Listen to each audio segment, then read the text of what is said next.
No final da vida do Rebbe anterior, o Rabbi Yosef Yitzhak, ele estava buscando alguém, um sucessor, que tivesse a seguinte qualidade: uma pessoa que buscasse a qualidade de qualquer pessoa, que buscasse os méritos de qualquer judeu, que fosse o advogado de defesa do nosso povo, que tivesse um amor incondicional. E no momento que o nosso Rebbe assumiu a liderança, ele já no primeiro discurso já provou que ele tinha esta qualidade e que ele era essa pessoa que o seu sogro tanto buscava. No seu primeiro discurso, o Rebbe falou muito sobre o conceito do Ahavat Israel, do amor ao próximo. E ele falou uma história de cada um dos mestres, como que ele provou e vivia com essa ideia, com esse conceito de Ahavat Israel, o amor ao próximo, o amor incondicional, abrindo mão do seu conforto, do seu tempo, do seu dinheiro, para poder ajudar o seu irmão judeu. O Rebbe veio ao mundo revitalizar o judaísmo, revitalizar o povo após os horrores do Holocausto.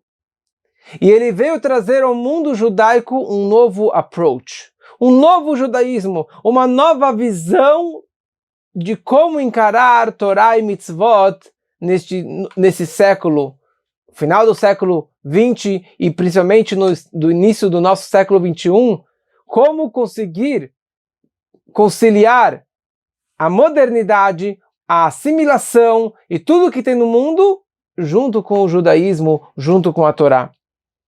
O Rebbe enfatizou sempre a grandeza, a superioridade da alegria em comparação ao julgamento, ao julgar o próximo. Da compaixão em comparação a condenar uma outra pessoa. E toda a vida do Rebbe tinha um foco: conseguir despertar a alma judaica. Aquele potencial escondido, aquela alma esquecida. Mas o Rebbe sempre, em diversas histórias e cartas e situações e discursos, ele sempre frisou e repetiu a frase de Lelamed Zchut: você conseguir julgar favoravelmente toda e qualquer pessoa, de qualquer raça, de qualquer idade, de qualquer nível espiritual e religioso. Quando nós falamos a frase Limud Zchut, a tradução que nós falamos é julgar favoravelmente. Mas a tradução literal significa Limud, estudar, Zchut, o mérito dos outros. Ou seja, você conseguir enxergar o mérito dos outros, você precisa fazer um estudo. Você precisa parar, meditar e entender o que tem de bom naquela outra pessoa. Como eu posso falar bem de uma pessoa que não tem nada de bom? Como eu posso enxergar com o olho direito alguém que só não tem nada que presta? Normalmente nós falamos a frase: enxergue o meio copo cheio. Olhe o meio copo cheio. E o Rebbe conseguiu enxergar as pessoas, aquelas que nem meio copo cheio ele tinha. Talvez nem 10% do copo cheio. Talvez ele tinha 1%. Ou uma quantia mínima de méritos e de algo favorável. E o Rebbe enxergava e colocava o holofote naquele ponto mínimo que aquela pessoa ela tinha. Naquele um único ato positivo que aquela pessoa conseguiu fazer. Certa vez passou um grande jornalista que era anti-religião, era um judeu comunista. Ele passou no Rebbe, quando o Rebbe distribuía Kosher Barachá, e o Rebbe falou para ele: eu leio os seus artigos. Ele chamava Yelin Mor. Eu leio os seus artigos. E ele ficou assustado: mas o senhor concorda com aquilo que eu escrevi? Falou: não é, se eu lesse só aquilo que eu concordasse, eu não leria muitas coisas. Mas eu leio. E o Rebbe demonstrou para ele que ele tem um amor. E ele, depois que ele faleceu, ele deixou um artigo escrito e ele deixou claro que a única pessoa que conseguiu demonstrar um amor para uma pessoa como ele, com todas as críticas, foi o Rebbe de Lubavitch. Tem uma frase no Perkei Avot que se repete várias vezes, Hu Haya Omer. Ele costumava dizer.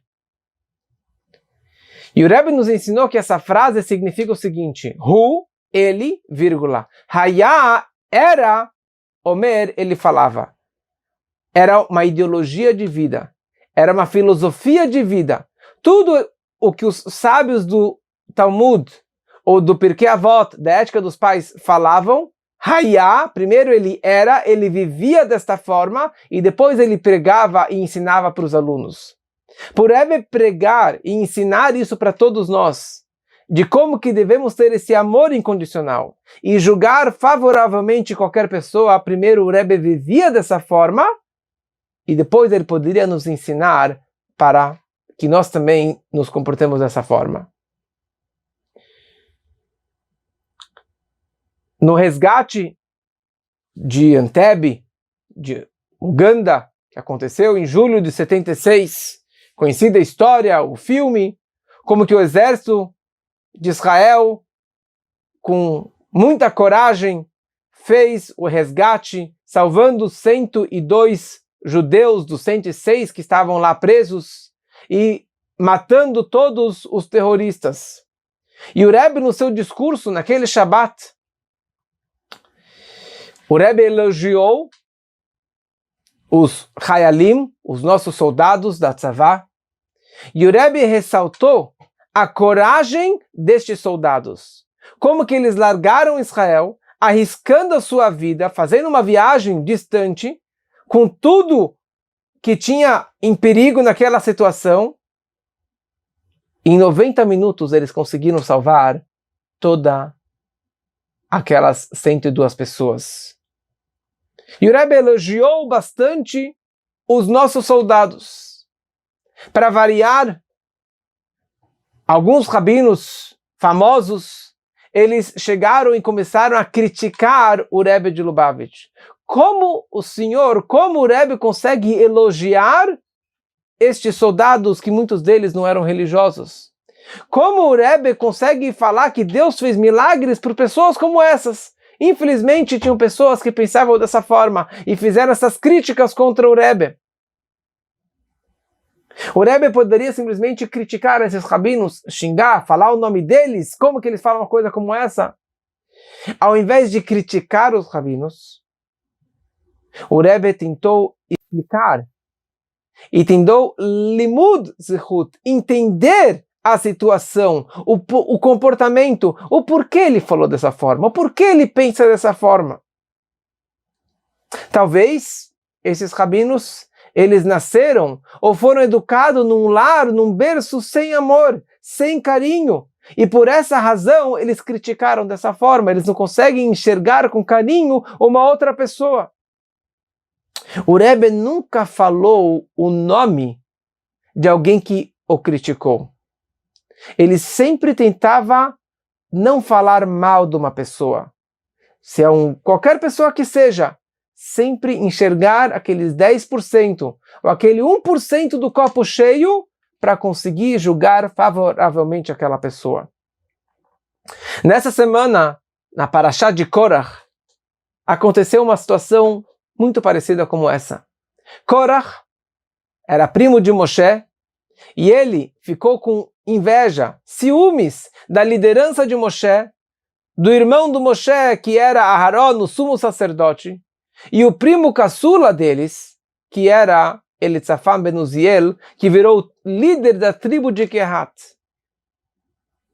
Korach, sendo um primo mais velho do que esse Elitzafan, ficou com ciúmes de toda essa liderança dos primos, e ele ficou com nada, se sentiu um schlepper, se sentiu um Zé Ninguém. E ele começou a criar uma revolta contra Moshe Rabbeinu. Ele juntou mais 2 pessoas, primeiramente Datan e Aviram, e depois ele juntou mais 250 pessoas para que se rebelassem contra Moshe Rabbeinu. E começaram a criticar Moshe, e começaram a xingar Moshe, e falaram, você não é o único que falou com Deus, nós também estávamos no Monte Sinai, por que você é o líder e seu irmão é o sumo sacerdote? E assim continuaram criticando. Moshe Rabbeinu, no primeiro momento, ficou meio preocupado, porque acabou de acontecer a história dos espiões, e o castigo dos espiões, e o povo inteiro foi castigado, ficar 40 anos no deserto. Fala a Torá, Moshe Rabbeinu, ele vai Vaikra le Korach. Ele mandou um mensageiro para que chamasse Korach. Ou ele foi em direção a Korach para tentar ter uma conversa, para não ter uma briga, para não ter uma política, para conseguir ajeitar a situação para que não acontecesse o que aconteceu na prática com Korach. E Korach falou, Moshe Rabbeinu, nem morto eu vou falar com você, nem que você arrancasse meus olhos eu não iria falar com você. No momento que Korach recusou em falar com Moshe, então Deus falou, se afaste desse povo que eu vou destruir o povo inteiro. Moshe Rabbeinu, ele fala para Deus, mas vai matar todo mundo? Todos esses 250? Todo esse povo? Uma pessoa que criou esse tumulto, uma pessoa que é o pecador. Deus, o Senhor sabe os pensamentos do homem, então mate só aquele o Korach. Não precisa matar todo esse povo. Olha só o amor de Moshe Rabbeinu. Eles já criticaram, já se rebelaram contra Moshe Rabbeinu, ele vai em direção a eles para tentar aproximar eles. Moshe, ele reza para Deus para que não mate todos e que só mate uma pessoa. Essa era a vida de Moshe Rabbeinu.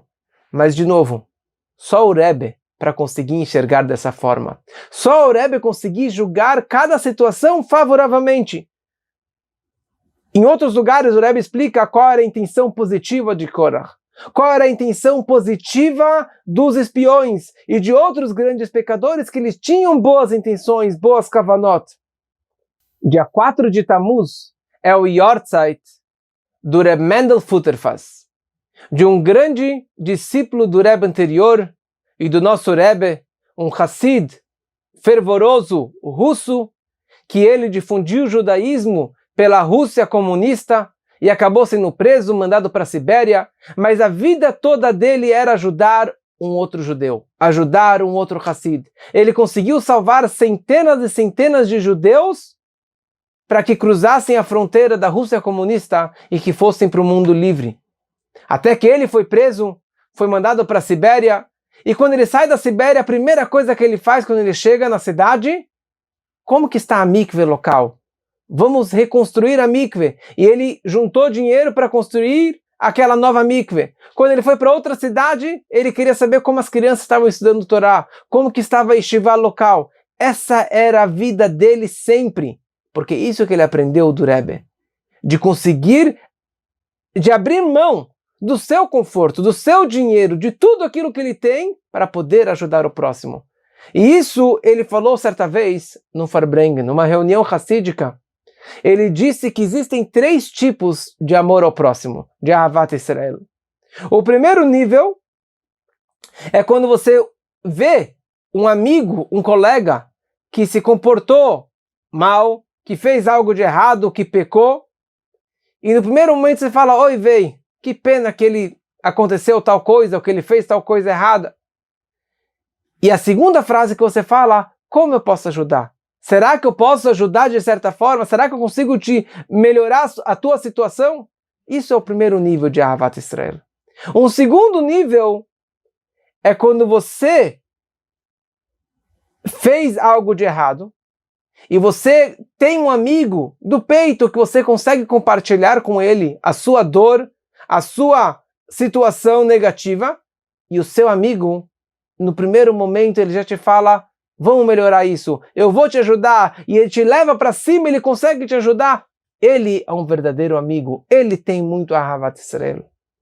Mas o verdadeiro Ahavat Israel, o verdadeiro amor ao próximo, esse altruísmo de um Hassid, é quando uma pessoa, ela está deprê, ele está down, ele está triste, ele está chateado, ele está andando pela rua, ele encontra um amigo, ele fala, meu grande amigo, ele dá um abraço, ele dá um beijo, e naquele momento ele se envolve com a situação do amigo, boa ou negativa que seja, e ele automaticamente esquece dos seus tsuris, ele esquece dos seus problemas, ele se envolve tanto com o próximo que ele fica por último. Isso é um verdadeiro amigo. Isso é um verdadeiro amor ao próximo, quando que você esquece dos seus problemas para conseguir ajudar a situação do outro. Só alguém que vive assim, como Reb Mendel, que poderia cobrar dos outros que se comportassem dessa forma também. Hoje, aqui em Gimel Tammuz, estamos comemorando 26 anos da situação que o Rebbe fisicamente não se encontra mais conosco. 26 é o valor numérico do nome de Deus, Yud-Kei Vav-Kei do Tetagrama. É uma data muito especial. Devemos levar para a nossa vida lições de como devemos melhorar o nosso amor ao próximo. Um amor incondicional. E de como sempre julgar o próximo favoravelmente no nosso pensamento, na nossa fala e nas nossas ações. No pensamento de Torá, no pensamento sobre o Rebbe, na nossa fala positiva sobre o próximo, fala de salmos, falas de Torá, e principalmente nas nossas ações positivas de tzedakah, de ajudar o próximo, de compaixão, de abraçar o próximo, agora com distanciamento, mas talvez de cotovelo, mas você conseguir realmente ajudar o próximo e sentir a situação do próximo, e é isso que realmente vai trazer a grande revelação do Mashiach, que depende do nosso amor ao próximo, e que assim seja, se Deus quiser, muito em breve.